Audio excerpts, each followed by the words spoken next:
Okay, well, happy Saturday morning to you all. Headed out for a breakfast meetup today. And put a few more braking miles on this thing. It's 220 miles on the clock now, just from a couple of commute days that I've done, and I'm liking it. Put my bar-end mirrors on there the other day, and my little Beeline Moto GPS. Probably do a different mount for that, get it over here closer to the main gauge sometime soon. Okay, so let's get this underway. Weather's really nice this morning. It's calm winds, 5-6 miles per hour. The temp on the bike says it's 66 degrees. I think the actual is about 64 out here. We're headed for a high in the high 70s today, maybe low 80s, but we do have a chance of rain a little bit later this morning. But that's okay. It's weekend. I've got nothing else to do, and I don't mind getting wet.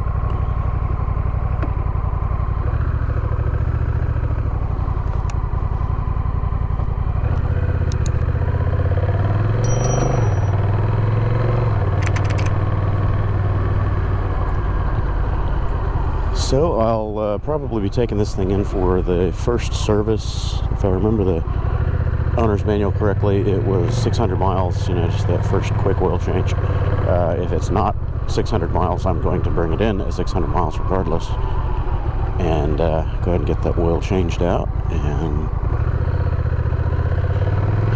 start putting a bunch of miles on this guy.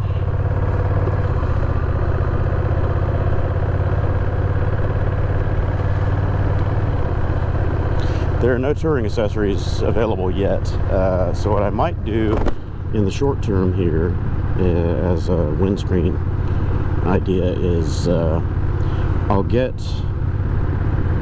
either the Slipstreamer HD3, which is the same little tombstone windscreen that I have on my C3 scooter, or possibly one of the National Cycle deflectors in kind of a medium gray or something like that. The only problem with those is they're fairly tall, and I don't really want something this tall. I would rather have just, a short little visor, a meter visor kind of thing. Maybe a little bit taller than a meter visor, but just something to break up the wind across my torso and keep me from fighting to hang on at 60 plus miles an hour. Because the seating position on this, with the mid controls the way they are, and your knees bent up like this, you present quite a surface to the wind, and your legs are kind of splayed out, and you're just flying through the air like this.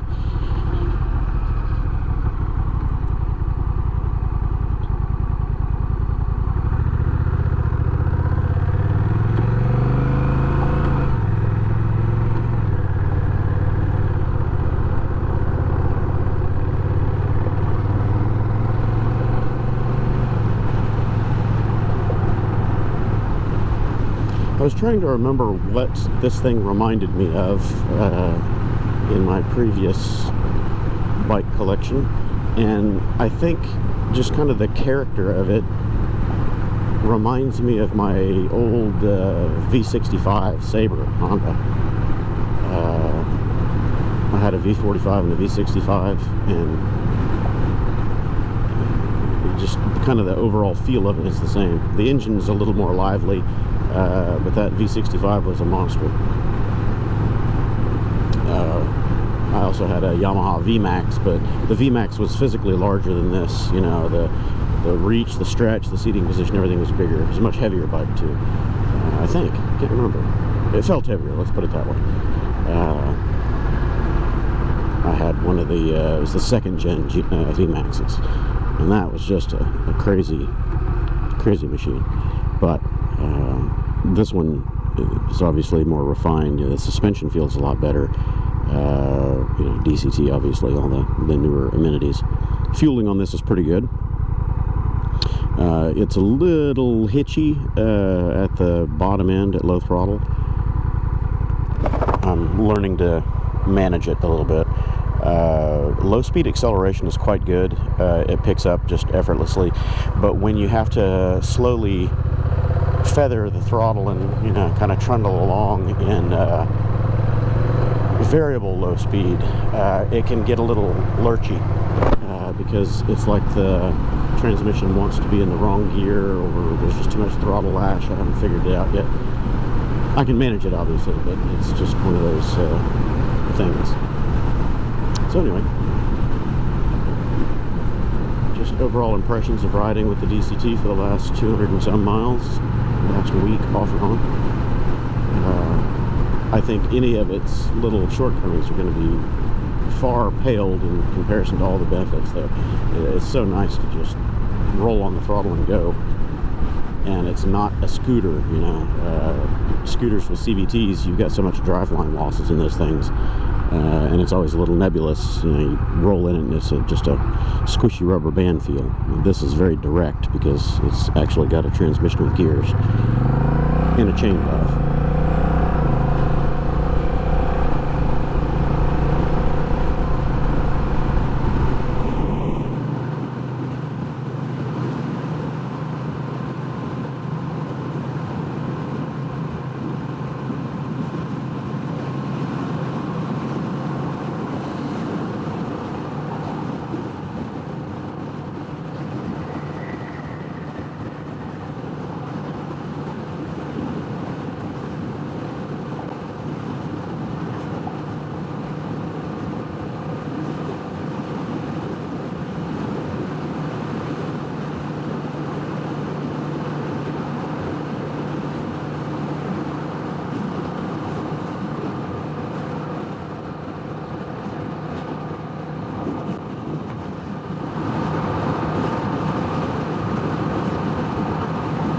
Oh, I can use my cruise control.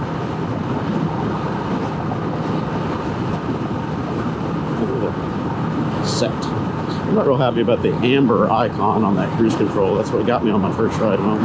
But, you know, it is what it is. When I think amber, I think warning or error or something like that, not just normal status indicator.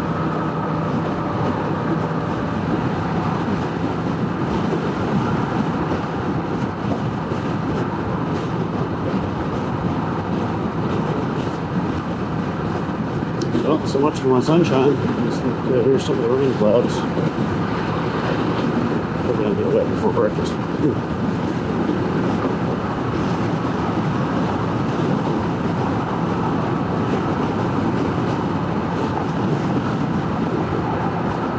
Yep, it's starting to get wet.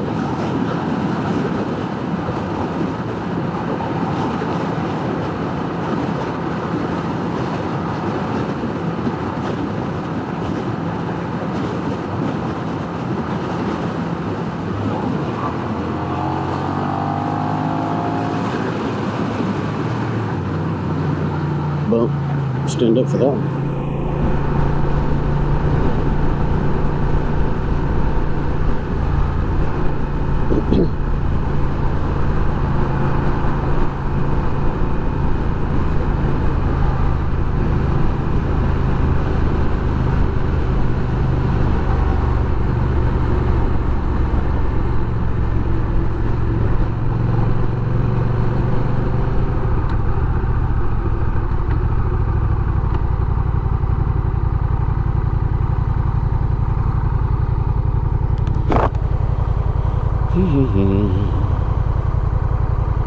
I updated the firmware on the Beeline yesterday.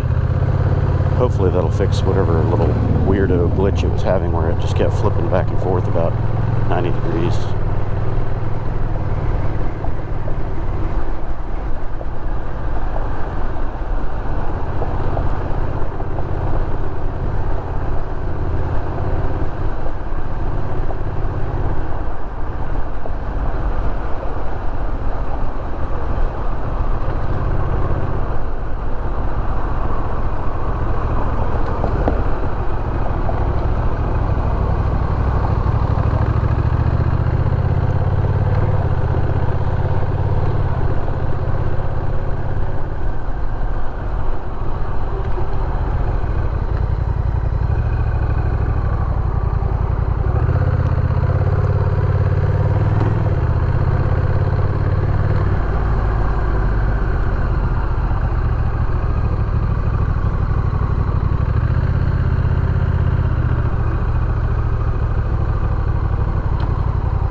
Okay, well, I've arrived.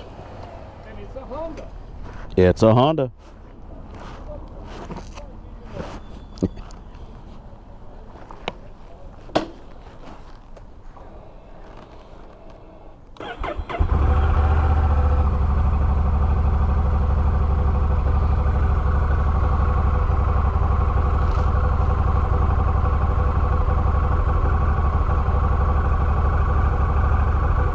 Mile range. Time to refuel.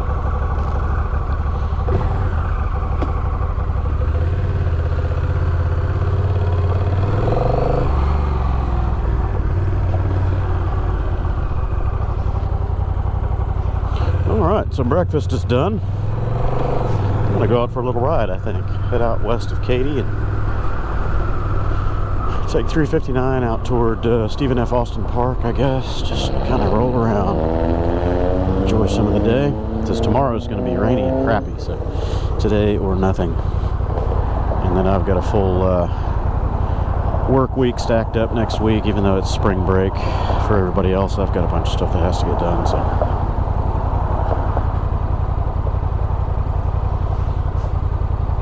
Alright, it detected the bike, or maybe the car behind me, I don't know which.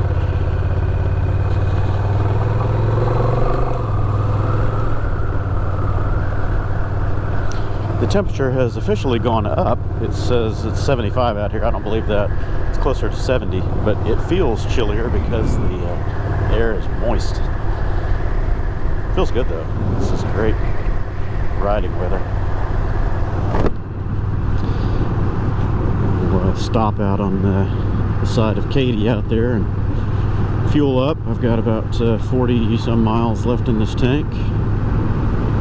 Commuted around with the bike a couple days last week, or this week, whatever this week is. I can't keep track anymore.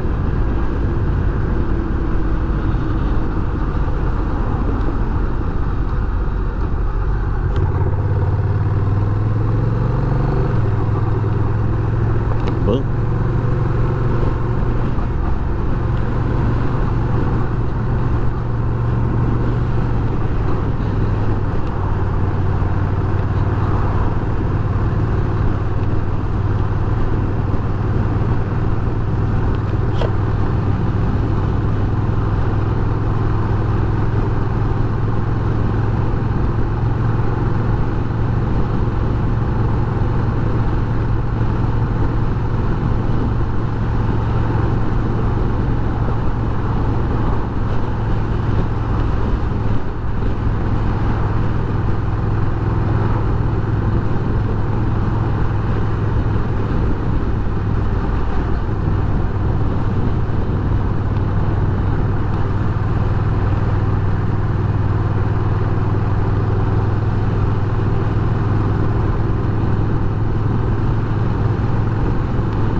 zip up my pockets. Of course, you can't do it now with the gloves on.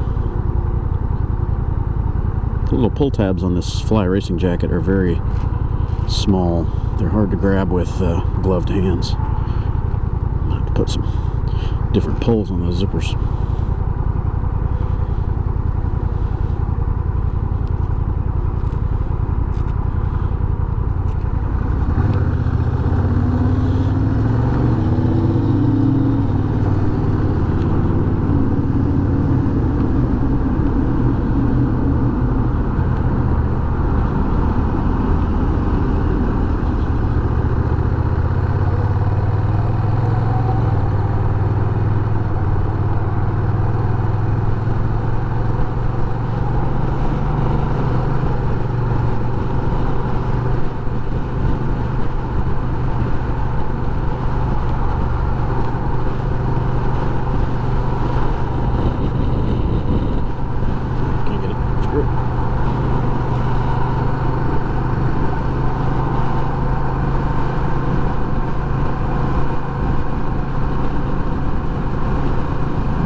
Okay, so don't know how much of that recorded before my battery gave up, but I'm stopping here at Buc-ee's to pick up some of the ethanol-free goodness and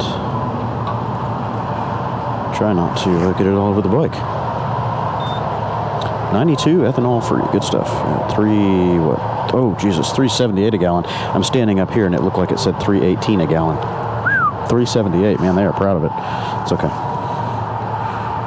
I'll treat the bike to some good love here. Somebody spilled diesel over here on the ground and it is slick. I need to see what I'm doing. Come on now, crack. There we go. Hey, don't splash.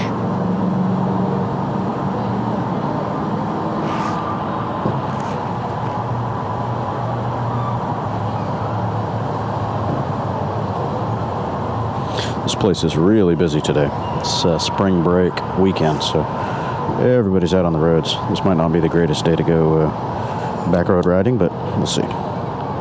We shall see how it goes. Ooh, 11:08. Let's see if I can. Come on, crack. Can't see how high up I am. That is pretty high up. I can put a little more in there. Let's do another.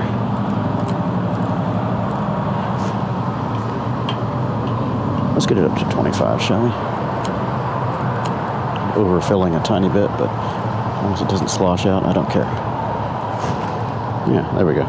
That's about up where I put it last time. Right at the bottom edge of the neck. Okay. Drip, drip. Don't drip on the bike. Okay then. Yes, I would like a receipt.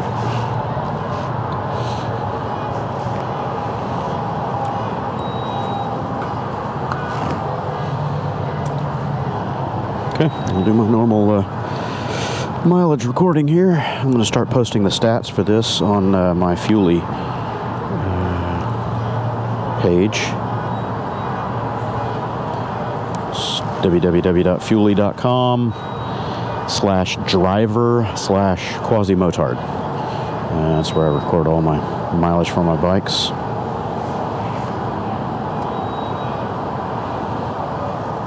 And let's see what we've got here. Total 264 miles. So definitely today I'll be out of my break-in period.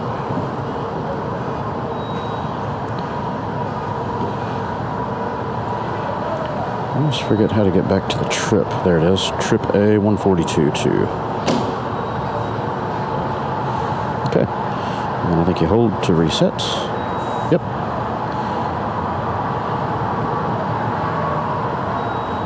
Trip A. Oh, no. Trip A, I want to do consumption average. There we go. Cool. And I'm going to use Beeline to just record my route today, I think. I don't know how that works. Plan a ride, journey, settings. I don't know if you can just record ride. Here we go, ride. Nope. Favorite places, add place. Plan a ride. No. I don't know if you can just tell it to record. Interesting. That would be a neat app, or neat addition to the app. So, if anybody from Beeline is watching, it would be nice to just record a route. Just, you know, kind of like Rever and Calimoto do. Just turn it on to record your route, and yeah. Let's just do Stephen F. Austin. Stephen F. Austin State Park. Hey. Thank you. Let's get out of the way, let somebody else get in here. So when it's down flashing saying there's nothing left, I'm only putting in about 3 gallons. That's my second time to put in about 3 gallons of fuel. Second or third, I can't keep track. So yeah, it's got a 3.6 gallon tank, I think it was. Might have been 3.8. So when it's down flash and saying you got about 20 miles left, you still have over a half a gallon, so that's about right. I guess it's reading pretty true.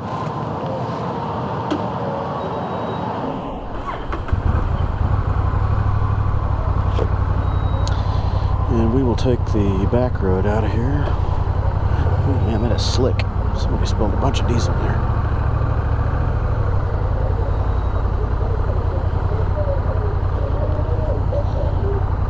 slingshot, all pimped out with a spoiler on the back. That's different. I'd really like to get out of here, people.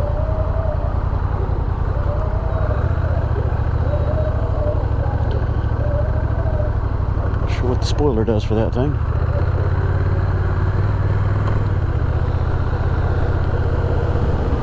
I'm gonna have to stop by the roadside somewhere and have a tinkle. I was gonna go inside there to Buc-ee's, but yeah, they're way too busy today. I don't want to mess with that.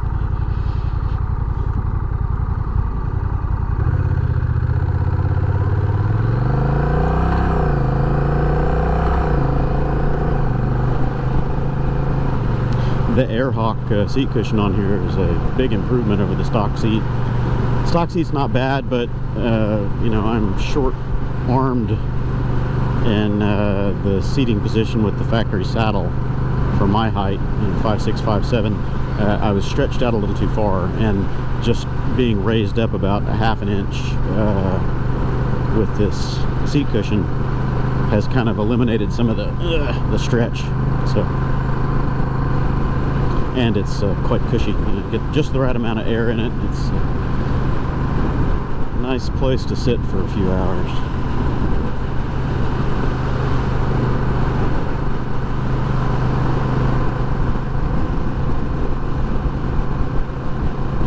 It's quite windy again today already. You can see these flags ripping around. We've got about 18 mile an hour coming out of the south. It's gusty. Yeah, it seems like that firmware update fixed my Beeline's attention span problem. I had serious ADHD going on with it. Oh, this way, that way, this way. Just freaking out at this new firmware update. I'll try to throw a screenshot of that firmware number in here. It seems to have resolved its misbehavior. That's good. I like this little thing. It's very simple. You don't really have to stare at it for more than a fraction of a second. It's about the same as looking down to check your speed. You just, at a glance, you can kind of figure out what's going on. And of course, it's telling me to turn left. Nope, I'm not going to. I'm going to take the back roads. It's trying to route me on the highway. Now, I haven't looked at the routing options within Beeline. I don't know if you can tell it, hey, avoid freeways and stuff like that, or turn on something similar to the twisty routing option that Garmin has. But I'm sure there's a way to change your route preference in there. So back to accessories for this thing. Nothing is available yet through American Honda, it seems like. I even went looking for the factory service manual. I can't find one of those yet, so I may just buy one for the Africa Twin, just so I have the stuff for, you know, maintaining the motor and oil change and torque specs and all that kind of stuff. It should be pretty similar, minus a couple of little differences, you know, the oil pan arrangement and all that. But you know, the 1100 DCT is the 1100 DCT pretty much. What I'm curious about is to know if the sump plugs in here are magnetic or not. If they're not, I'm going to go ahead and order some gold plug for this. And I don't know if there are 1 or 2 drain bolts for this, so I've got a little research to do. Typically you've just got one, but with the DCT it may have another one, I'm not sure. So I've got my first early service I think coming up at 600. So I would like to change the oil out as soon as possible, as per my usual. And then I'll keep regular petroleum or semi-synthetic in there until after the next oil change, which would put me up around 3,000 miles, 2,000 or 3,000, whatever it is. And at that point, I'll probably go ahead and switch over to full synthetic, which is what I usually do on most of my bikes. But I will dig through the Africa Twin forums and see what those guys are doing on their bikes, kind of see how they've been maintaining their motors. I will do the same. I know these motors are good for, you know, 60, 80, 100,000 miles, somewhere in that range, because there are guys that have been touring their ATs just all over the place with crazy mileage numbers. So this Big twin is going to be good for a bunch of miles.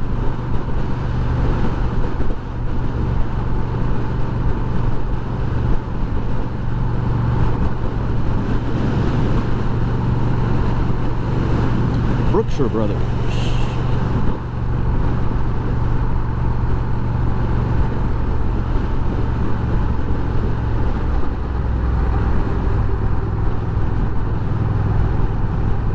I'm pretty impressed with how well this thing handles crosswinds, because I'm in a heavy-duty crosswind today, 359 north. You know, this 15 to 22 mile an hour south wind is hitting me pretty good from the left, and it's the bike is doing well. You know, I'm just barely dialing in a lean against it. It's doing quite well. So all I really need is a little bit of forward wind protection on the front end of the bike, and it'll make a good touring steed. Hey, another bike. Oh, that's a Ryker. Yeah, buddy. 2 of them. Hey. I have to get up here with my Ryker brethren and run this red light so I'm not even further back.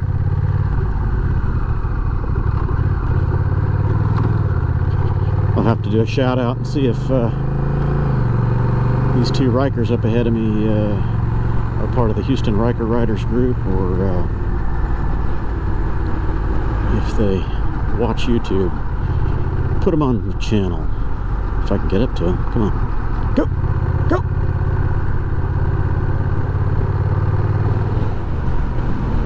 Well, they're turning.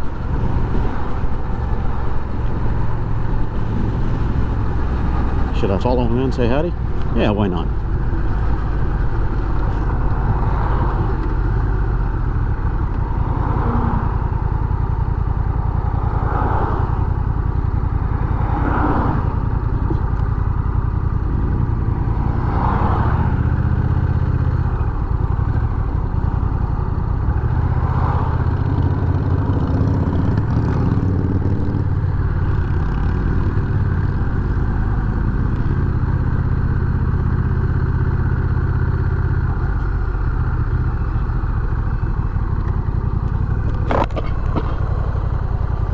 Howdy. You have the 6s or the 9s? 600s or 900s? 9, yeah? Yeah. Oh, thanks. Yeah, I just picked this one up a couple days ago. Okay. So that was neat. I'm glad I stopped. That was a neat couple. They a married couple from Mexico City originally. They live here, and they've got a pair of 900 Ace Rykers. And they said they just got them for little pleasure rides around the area. It's kind of doing the round top loops and light touring.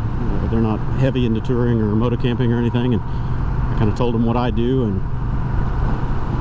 they said, yeah, send us a note anytime you go riding. That'd be great. So neat.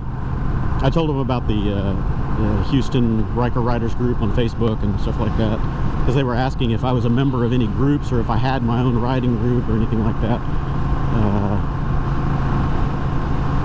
So that's neat. Always good to make acquaintances. A lot of bikes out today. It's a good day to ride. Tomorrow's gonna suck. Got like an 80% chance of thunderstorms tomorrow, so this is the day to do it.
this truck wasn't in front of me.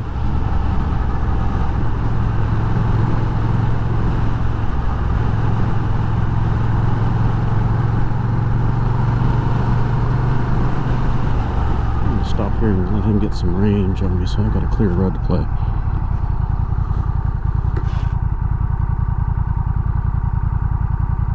And I've got another car here. I'll give myself some empty road. And another one. Crap. I'm trying to leave about a 1 minute lag. If I can find a 1 minute lag. That way I don't run up somebody's butt. That ought to be good.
It feels so strange to crank a cruiser over that hard in a corner.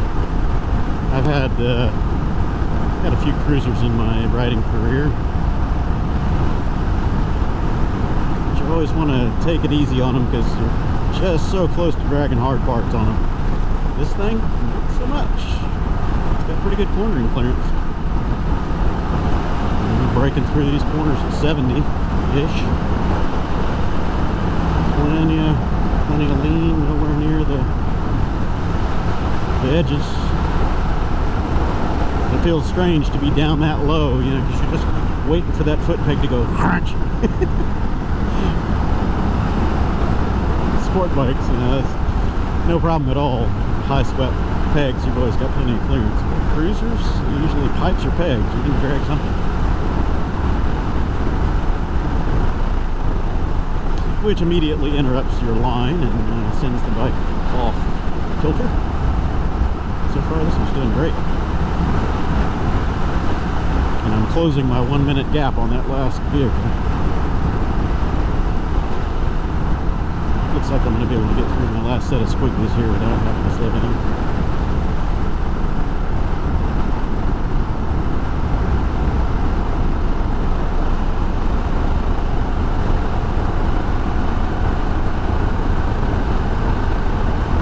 It'll be fun for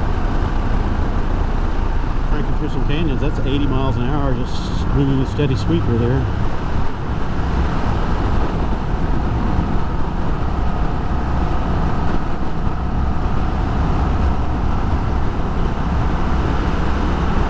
Yeah, this thing handles really well.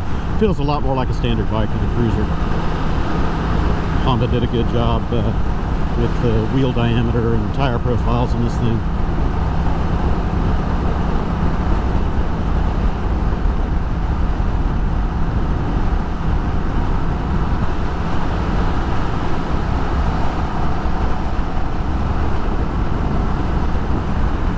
it takes a fair amount of steering effort, but it's not heavy.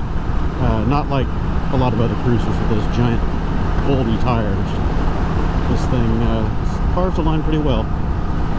And it seems like midline adjustments are pretty uneventful. You know, you just dial in a little more counter pressure on the bar and it does alright. I ran out my buffer.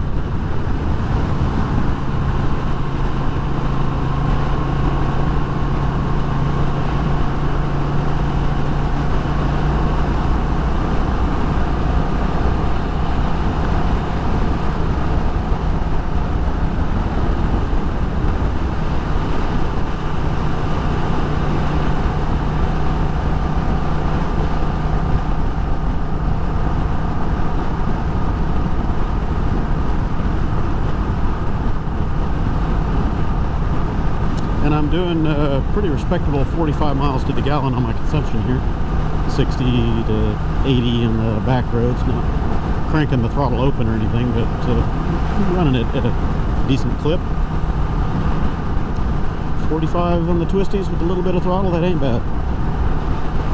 Where you feel the heaviness in the rotational mass of the front wheel is, you know, quick transitions. Midline adjustments are pretty easy, but quick transitions you can feel that you got to put a fair amount of counter pressure on the bar to affect your change.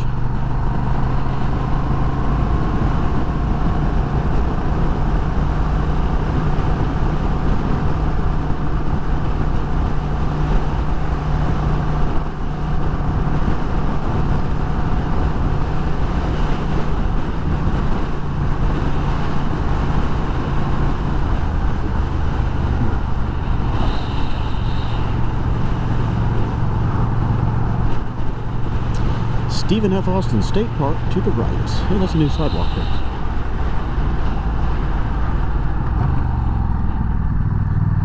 I'm getting in a habit of going ahead and stabbing the manual shift down before the corners, because that second gear downshift is a little abrupt, I've noticed.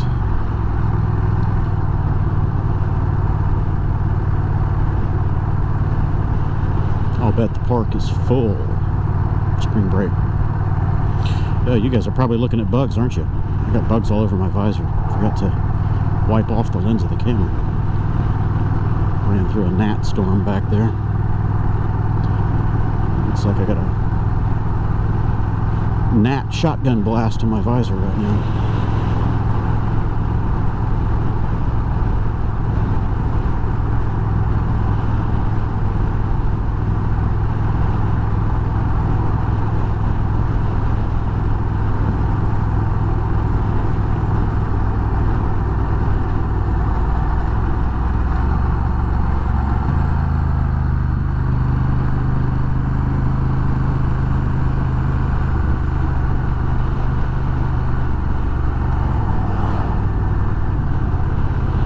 I might stop here and use their restrooms.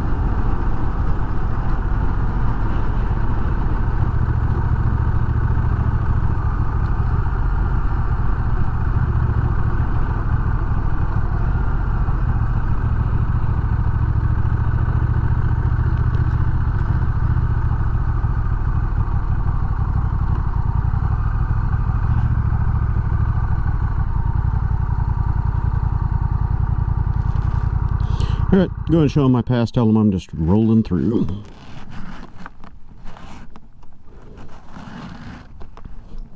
Okay. The guy said, oh, you're just rolling through? Oh, we don't need that. Go ahead. What do I do with my key now? I need to put a lanyard on that silly thing.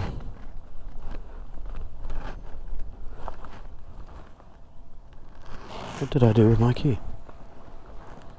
Oh, I dropped it out of my pocket when I was reaching for my gloves. That's what I did, dummy. I need to put a lanyard on this guy. Or one of those remove before flight flaggies. I don't know if I want to do the flag, though, because it's going to be buffeting around and it might eventually scuff up that paint. So, I don't know. I'll put something on there.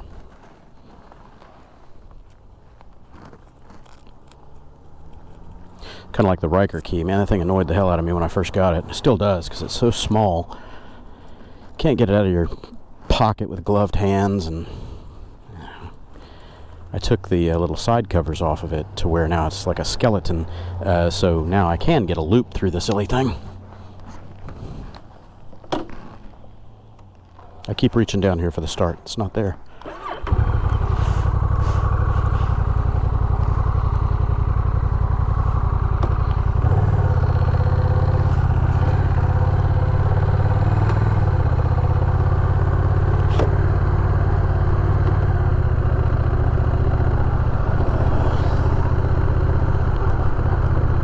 See right here, this low speed, right around 20 miles an hour, it's gone up to third gear, and you've got to be really, really careful and deliberate with the throttle.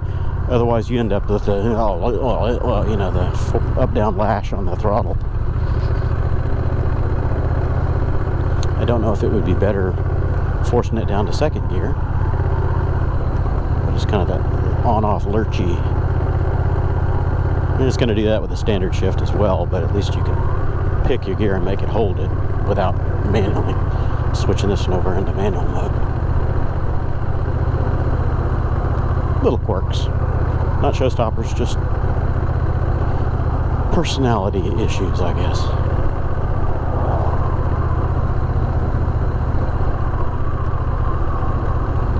Wanted to come through the park here, see how busy they are. Of course, today is just the first day of the spring break weekend, so probably not going to be as busy today as it will be later in the week.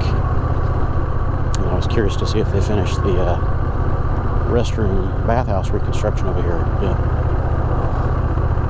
Last time I came through, they had that under construction.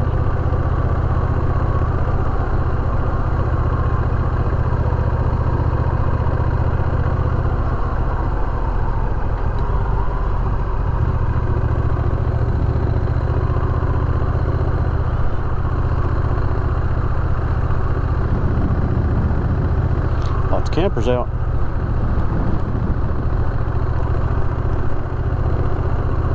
My favorite time to come out here is through the middle of the week, nowhere near a holiday, because there's just nobody here.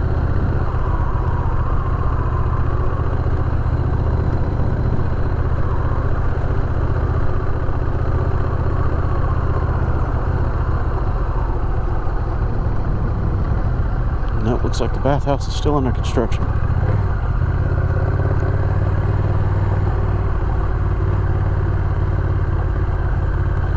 Got porta potties out here. Looks like it's going to be nice though when it's done.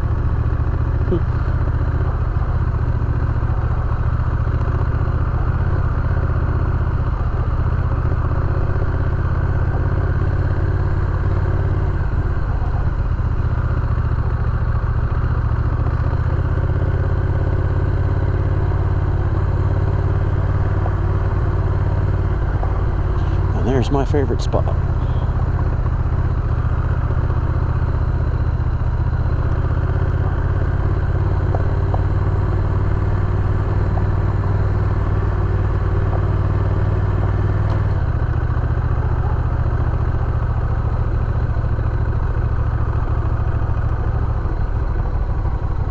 Just stop by and borrow this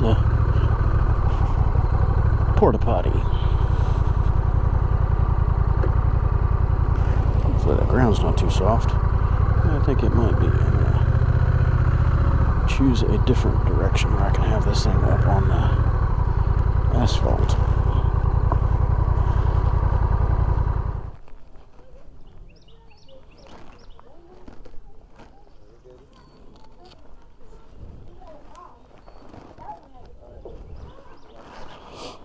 Okay, let's get out of here.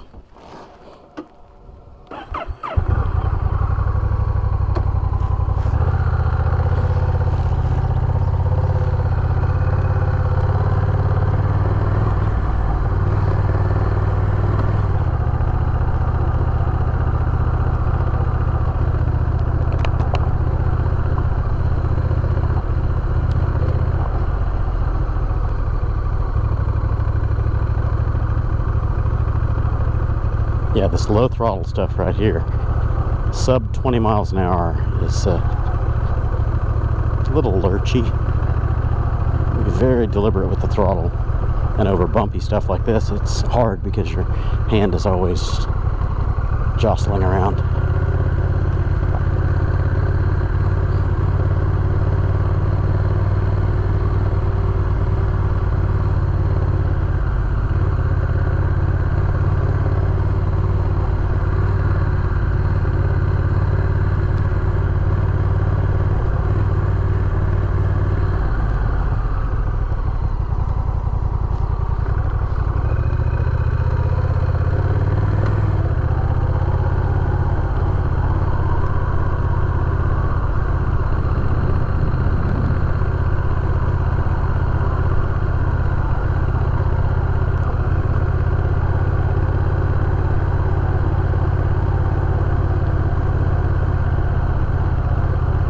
Bracing my thumb in against the housing here to add a little bit more stability for the throttle position.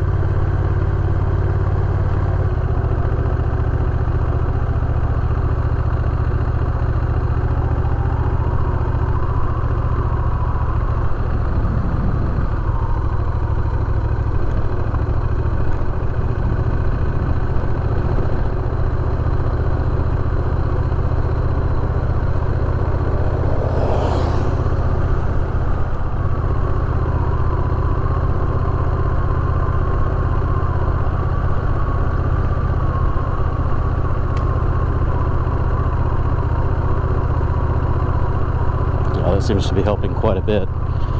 So if you're doing slow back road stuff like this, or through a rough surface, brace your thumb up against the housing, squeeze inward with your thumb, and it kind of helps to hold the throttle tube in one spot so you're not bumping, you know.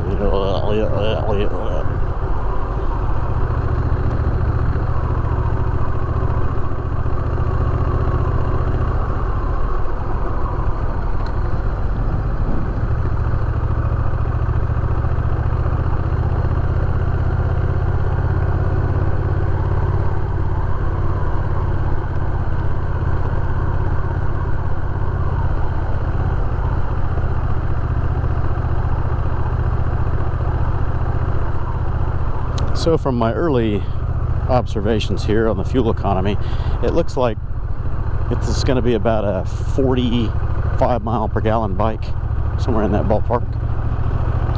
So for efficient back road cruising, the NC750X or the now gone CTX 700 would probably be a better choice, because the fuel capacity is roughly the same, 3.4 some odd gallons for the CTX if I remember right, and that little 700 with the DCT is stupid efficient, you know, high 60s, low 70 mile per gallon, so that's okay. This is a different style of bike, and it's certainly got a whole lot more punch to it than that 700. I like the 700, but it was, I don't know, it was a little too tractor-ish. You know, you started getting into the rev limiter on it at around, I can't remember what it was, 5,000 RPM or something. It was so low. I rode one a couple times, and I kept bumping into that rev limiter just as it felt like it was starting to get fun. I was like, wait a minute, why am I already tapped out? This one will run up to 8,000 RPM, so a little more juice.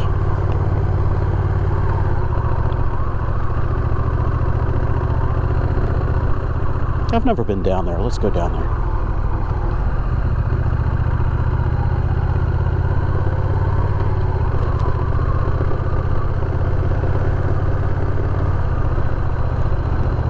Nice houses back here.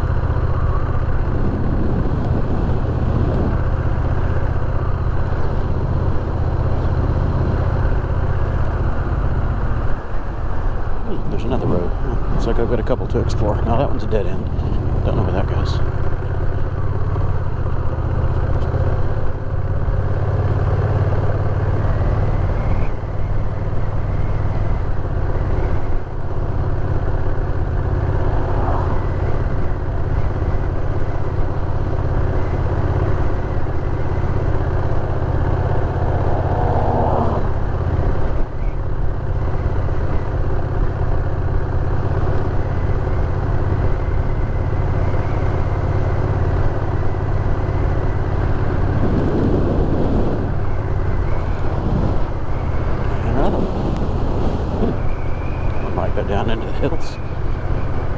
Take that one coming back through.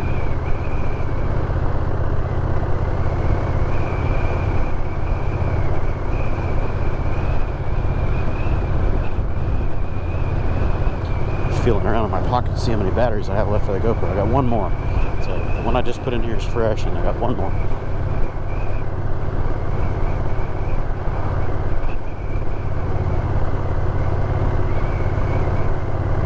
I've been checking around, reading everybody's reviews and impressions on the Hero 9. I think I probably will go ahead. Hey, horsies. I think I probably will go ahead and get the Hero 9. It seems like the 4K recording time on it is pretty good. Better than the 7 Black that I've got right now. So, I've got the Hero 8. I've never really been a fan of that thing. I kind of don't like it. I don't like the way all the ports are reversed. Everything is just turned topsy-turvy, and it has the same short lifespan overheating issues that the 7s do. So the 9 seems to have addressed some of that. So I might grab a 9, use that for my helmet cam, and then I'll retire all of my 7s to being, you know, ambient cams, whatever, something different. I don't know where I'm going. I'm just going.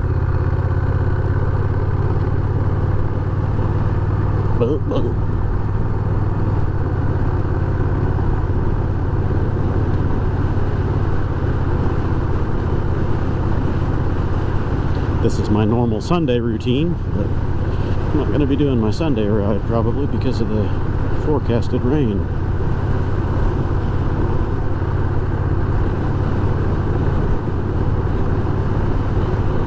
That wind is still ripping, you can see it.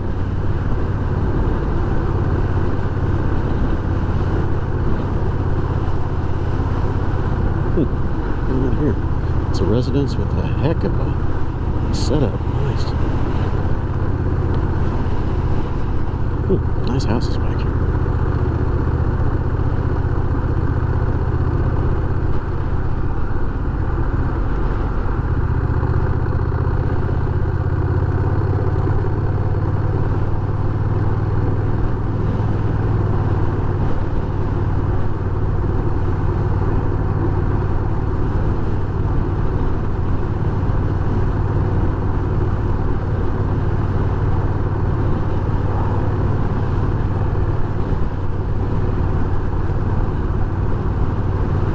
Lower speeds, it switches directions pretty good for dodging potholes and road imperfections, but higher speeds, there's quite a bit of gyroscopic effect on that 18-inch front wheel.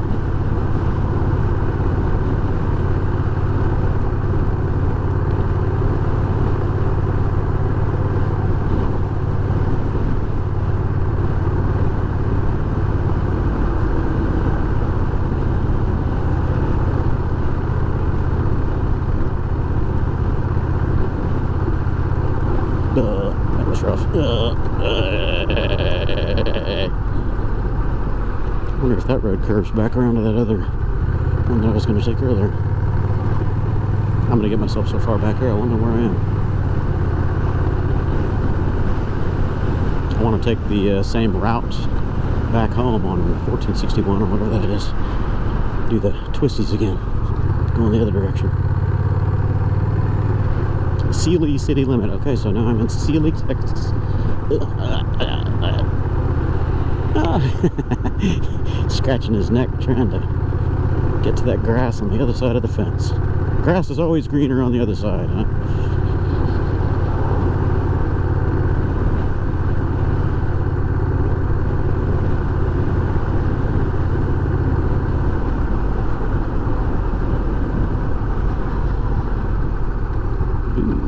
Imperfections here. Alright, got a horse hitched up to the basketball post. That's different.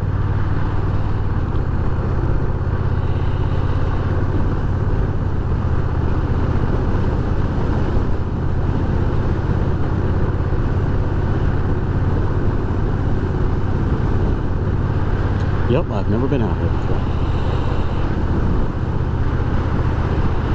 It's like quite a nice little horse riding ranch out here. Got another stubbed out private road there. lot of stables out here. Pretty old, dilapidated stables.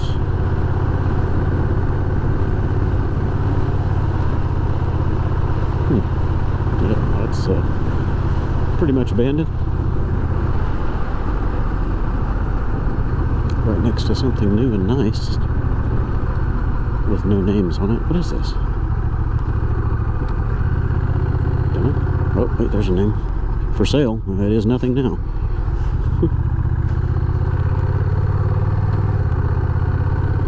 So we are in Sealy.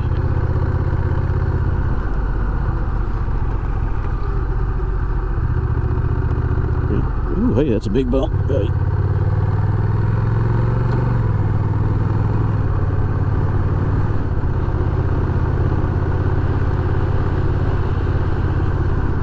Yeah, I'm just going to turn around. I don't want to go into town. I'm going to take the twisty roads back.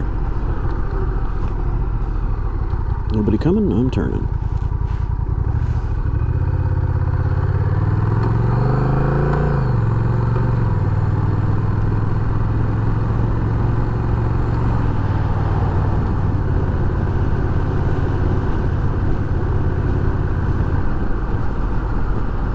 This is a very strange intersection here.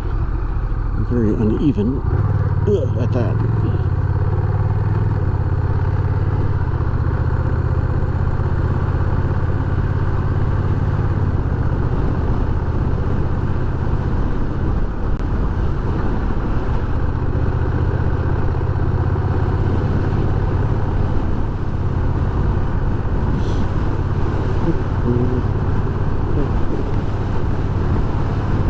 So I guess if I follow Beeline, it's going to take me back to Park.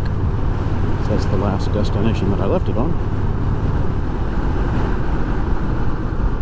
There's a stop sign there, but yeah, I would hope you stop before you hit the gate. That's interesting looking. Sealy Road and San Felipe Road. Okay. Whatever that is looks abandoned as well. It might just be hay storage or something back there.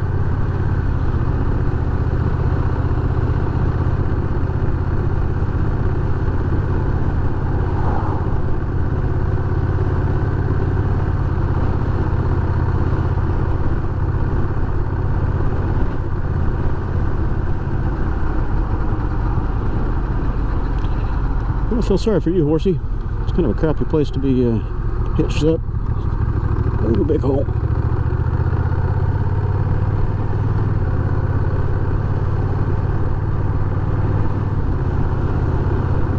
At least they could have done is hitch that horse up out in the pasture, or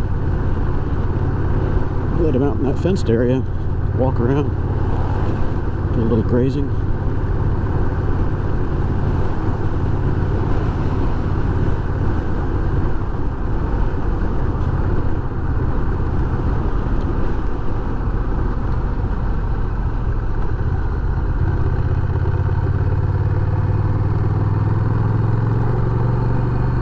The suspension on this bike is handling this crappy road pretty well.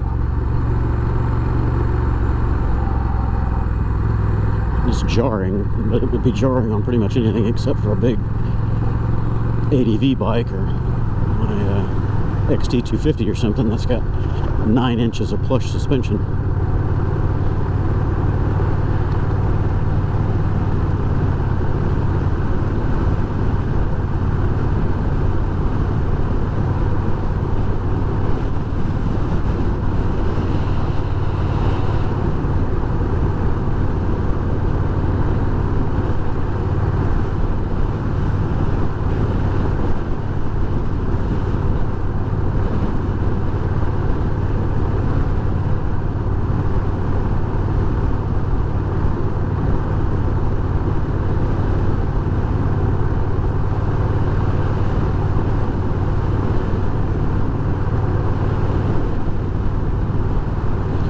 Trash on the road. That sucks. People have just let it blow away, or somebody's been dumping.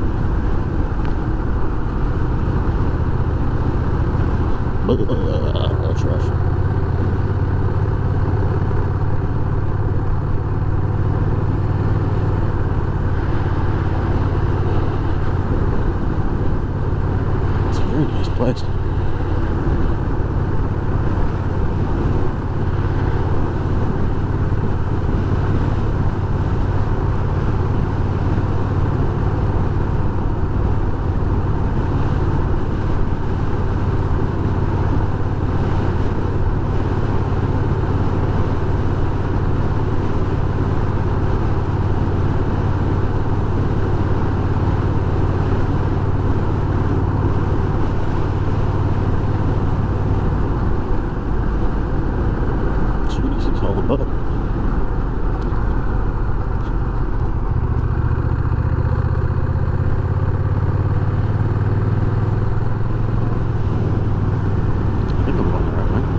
Okay, what else?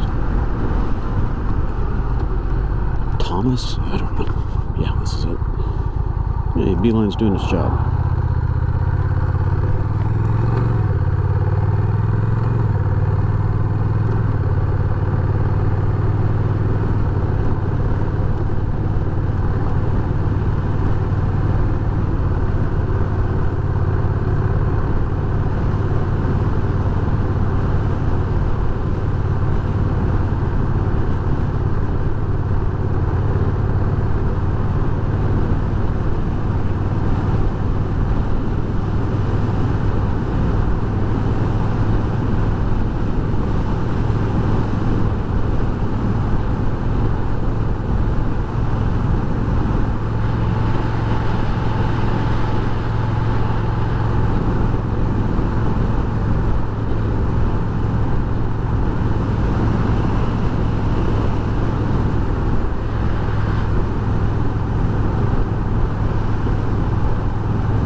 Bunny rabbit. Little cottontail.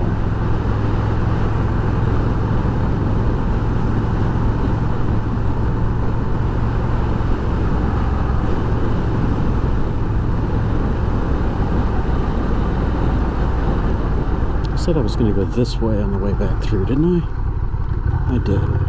Nope, no, this was the dead end. I gotta go this way anyway. There's another one that I was going to go explore. Oh, hey, twisty. Nice. It's not a dead end, it just looks like.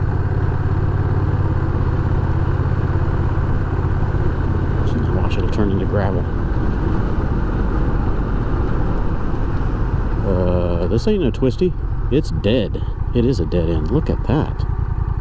So they decided nobody's going through there anymore. Look at that noise. That is an artificially erected... No. I don't really want to take this thing off-road. I could go around that, but it's probably going to be pretty rough on the other side if it's not maintained anymore. So, that's the end of that line. People are dumping roofing materials and a bunch of lowlifes. If you've already got it in your truck, just go find a dump somewhere.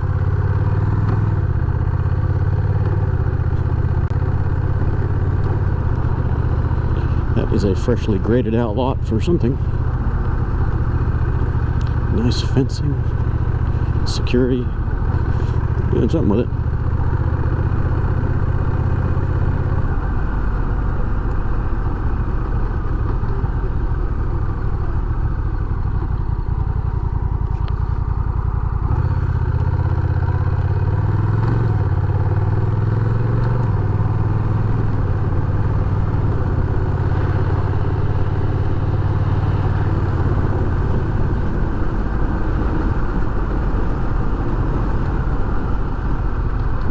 So that's the park over there to my left, and we'll go out this way to the right and take the twisty route back home, hopefully before my battery runs out.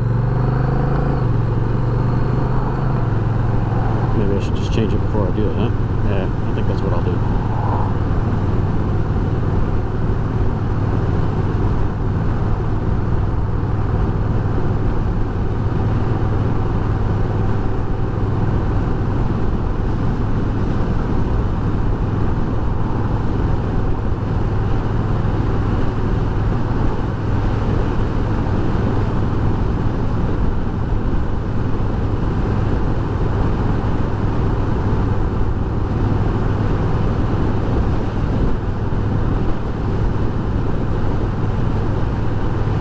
Wind is shifting, so I should be headed east right now. I'm going into the wind. It was coming out of the south earlier. I'll stop here and do my battery swap. And the emergency flashers are nice, four-way flashers. Would have been nice if the Ryker would have come with that, eh? Alright. Just swap out my battery real quick and get on the road.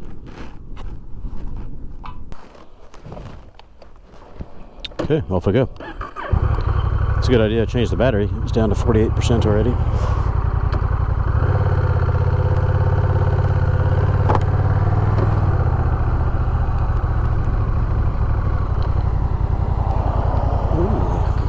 just in time.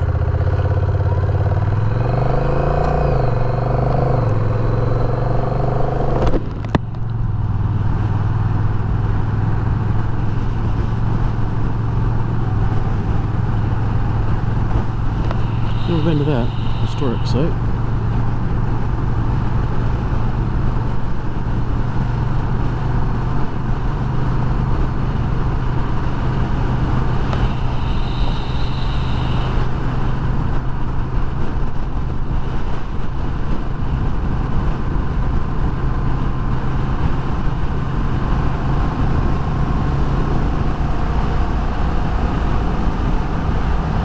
Ooh, it is windy. Whatever that storm is coming in.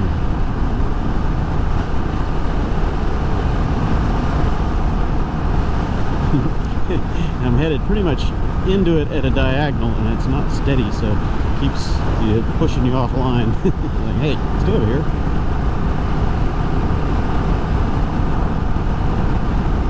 But this bike is heavy enough and low enough that it's you know, it's a slow push. It's not frantic.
Gusty.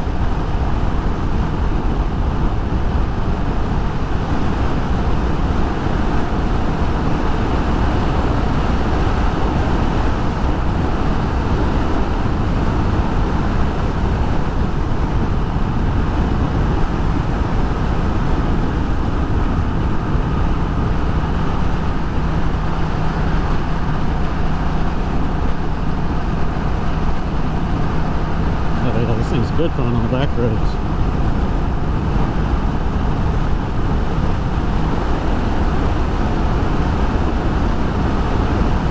I had a couple of little Harley Sportster 883s many moons ago, and they were fun on the back road carving like this, but they didn't have the greatest cornering clearance on them.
Man, it's so nice today. I stick another big bug in the arm.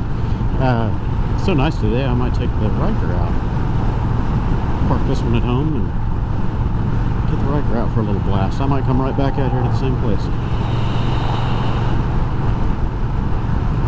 Get a twofer. 2-for-1. Certainly not going to get it tomorrow.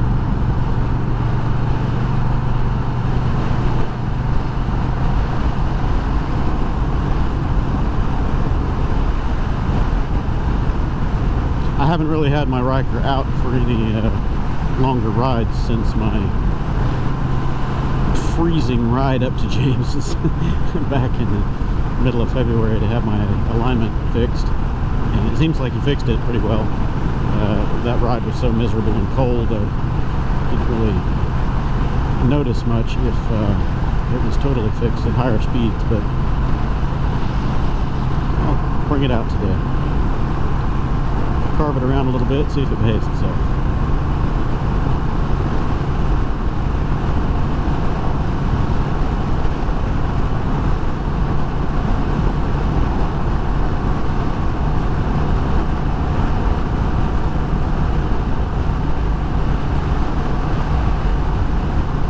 RT coming up behind me.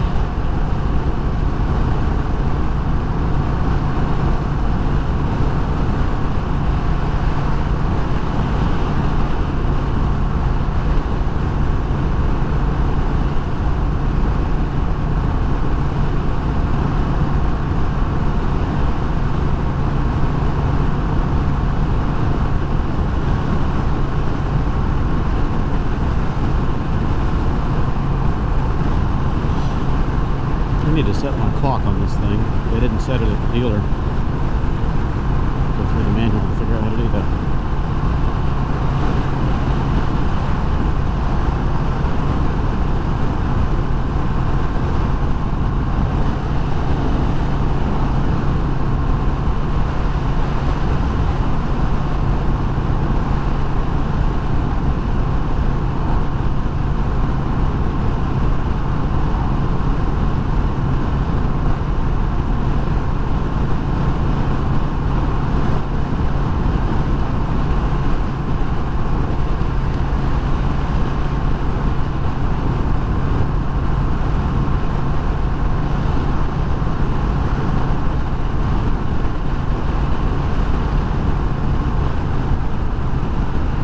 Cancel the cruise control, you've got multiple options. You can turn it off, you can tap one of your brake levers just like in a car, or if you roll the throttle all the way forward past the stop, it's got a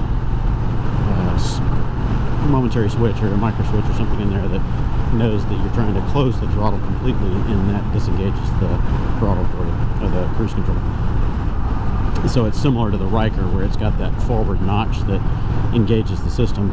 This has the same thing, but it's for canceling the cruise.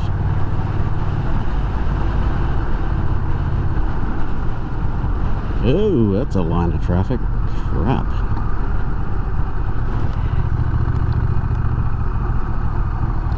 Well, looks like I'm going to be sitting here for a few minutes.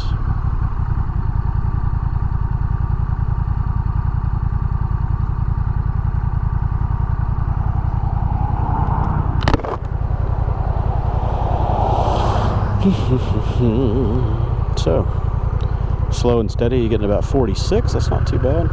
It'd be nice if it would get up into the 50s, but kind of doubt that.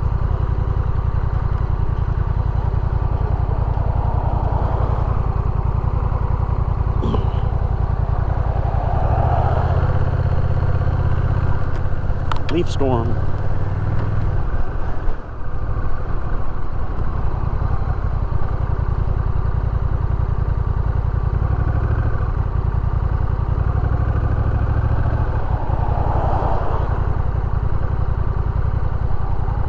Looking at my reflection in the back of this truck here with the high beams on, of course, daytime riding. I'm looking for driving lights, and I've pretty much settled on the ones that I'm going to get for it. I'm going to get the Denali D4 2.0s. They're square, and they've got 4 lamps in each housing, each one of them. 2 of them are spot, and 2 of them are flood. Beautiful, perfect. I would like it if they were round to match the headlight, but at least the four element kind of matches the appearance of the factory. They have a bigger round one that's got like 7 elements in it, but I think that might be a little too power hungry, and I don't need that much light. They're like 15,000 lumens or something for the pair of them. Holy crap.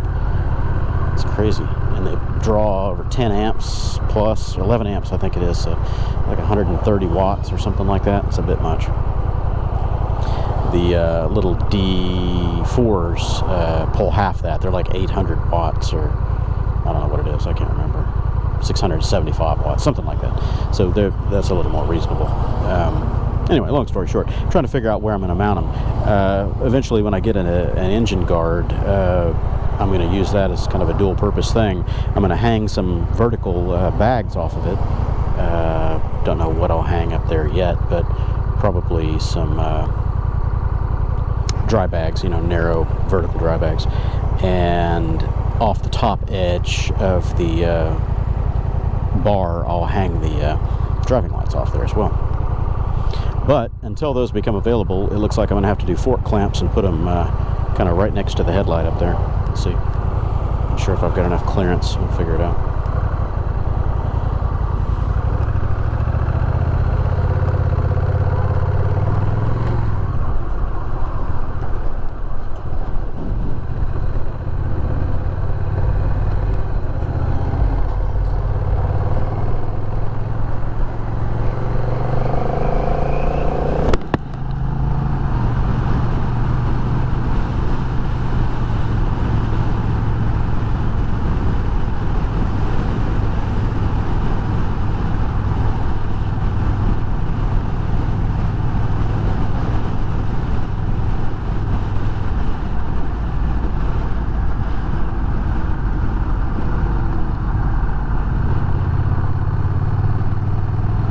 I saw that coming, so I was already covering the brakes. I knew there was somebody sitting in front of that truck trying to turn left.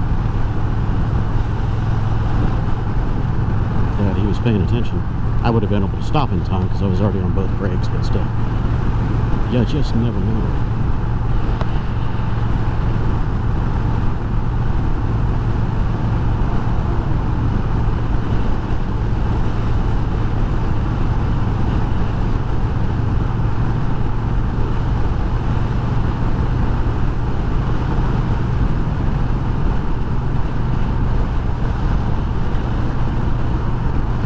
So 45.3 to the gallon.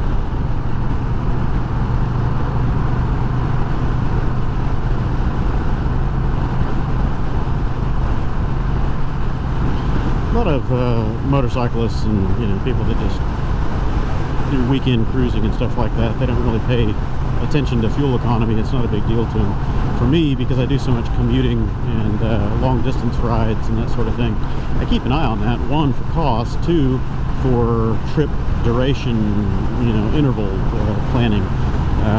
So I'm trying to kind of get a feel of what this thing is going to do per tank. It's looking like around 170 miles roughly, so a little under 200 miles to a tank. 160-ish miles, which isn't great. It's better than sport bike territory a lot of times, but for long distance cruising, 3.6 gallons or whatever it is a little thin, but that's okay. If I can get a trailer mount hoot made from my SurePacks trailer, and I'll just pull my gear behind me in that thing, and then I'll have my Rotopacks containers on there for my emergency fuel, so there won't be any range anxiety. There are a few places I'd like to take this thing to ride that might be a little further than 150 miles between fuel stations.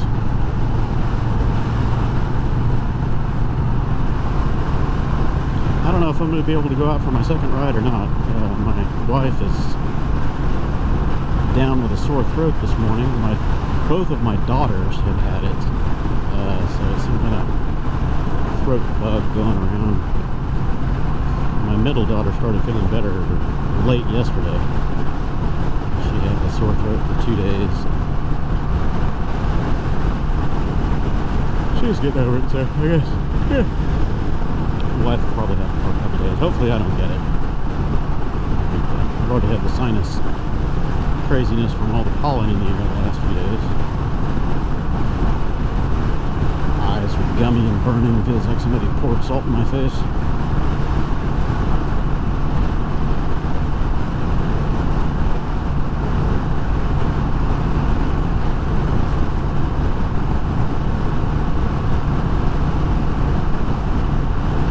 Really like these CRGs. Look at that field of view behind me. That is just gorgeous, man. You can see the whole road. I don't know if you guys can see that. I can see it. I guess this is my eye position for you guys.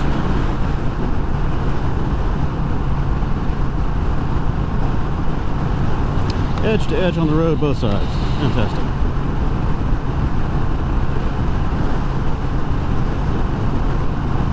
I should have my cruise control on there. Didn't say. Cruise control's not turning on. What the hell is that? Check that out.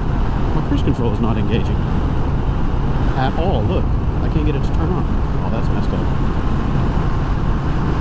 Oh, found the first bug on the DCT electronics, guys. Look at this. My cruise control will not turn on. What have I done wrong? Am I missing something obvious? No flashy blinky, not working. Fudge, in the standard mode. What the hell wrong? Cruise control will not engage. Huh. That's weird. Cruise control does not turn on. No power. The little yellow light, no working.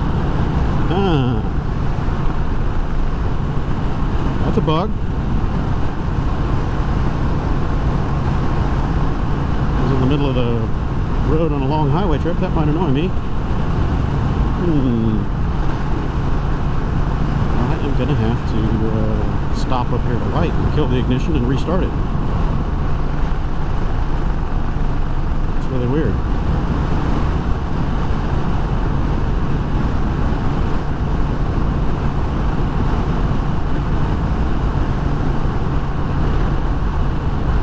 Let's see if the rest of my controls are working. Trip A, trip B, average consumption, BD, trip A, 38.3, consumption A, load,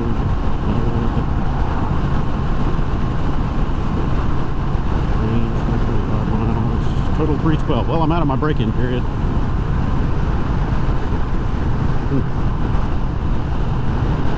As soon as you get out of break-in period, your cruise control stops working. It's kind of backwards, isn't it?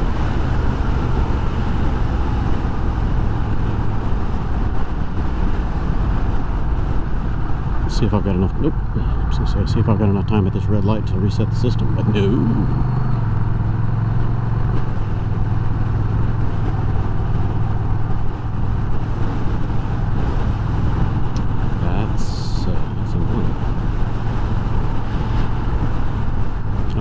See if a reset fixes it, but that's obviously a bug, so I'm going to open a case on that. So Honda, guess what? You got your first bug report for the DCT. Look at this. The button should not work. Can't even engage the power for the cruise control. I'm not trying to set it, I'm just trying to turn it on. Unworky. It's interesting. It's not like I've been abusing it and doing wheel stands where the traction control would be confused.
just enough time here at this light.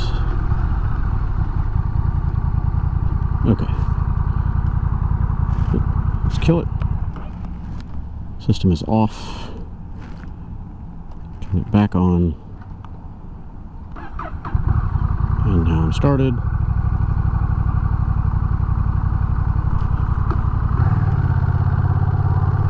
And now the cruise control is on. How very strange. Well, there's a software glitch. It'll have to be remedied, because if it does that to me on the road and I don't feel like stopping, it might really piss me off. So now on and off is working just fine. So you guys saw it on video. It didn't want to turn off or on. At least the indication wasn't working for off and on. I tried hitting the button, setting the speed, it didn't take. I hit the button again, I set the speed, it didn't take. So that tells me that the system was disengaged and wouldn't toggle back on. Interesting. A power off reset fixed it, so it's obviously a software glitch.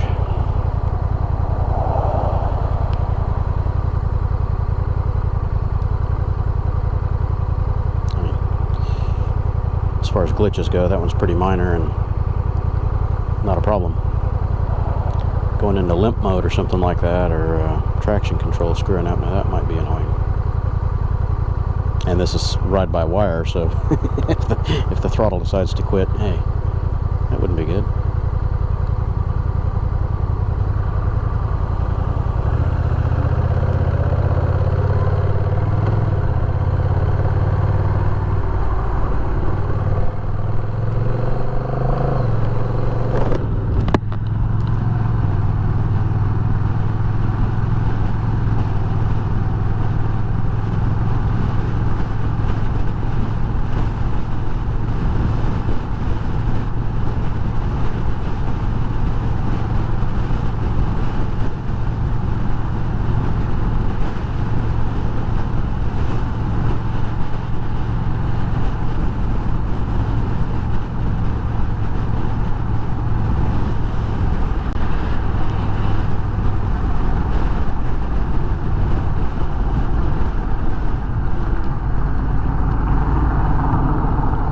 Oh, get off the road, people.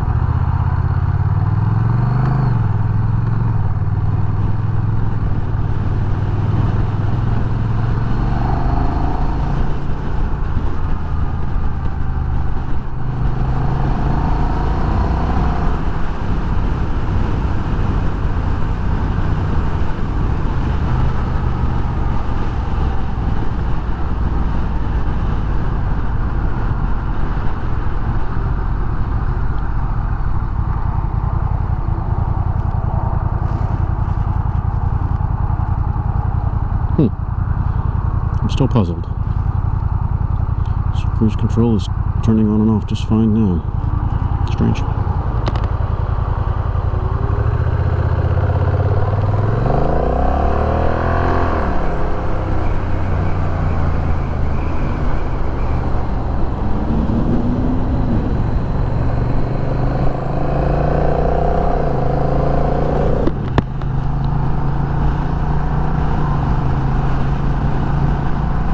That guy is still sleeping at the light back there. Nobody else came through the intersection.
Weather is nice out here today. Windy, but nice.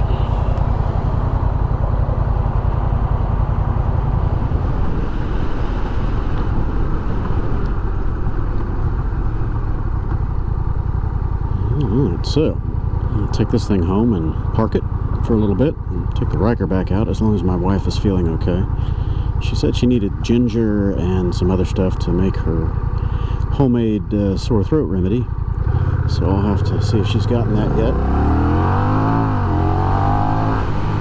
That's quick.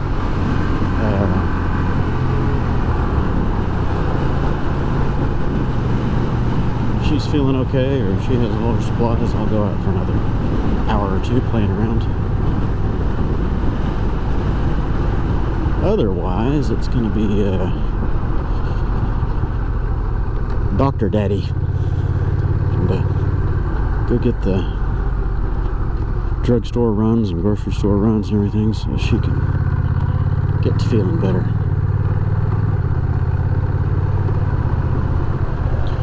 Okay, well, home again. I will park this and change out GoPro batteries, put a fresh card in here, and see if I can take the Ryker out for some playtime. Have a relaxing Saturday. Enjoy the good weather while it's here, because tomorrow it won't be. You gonna howl for me? Howl! Come on! Howl! Howl! Howl! Come on! Come on! Oh, okay, girl.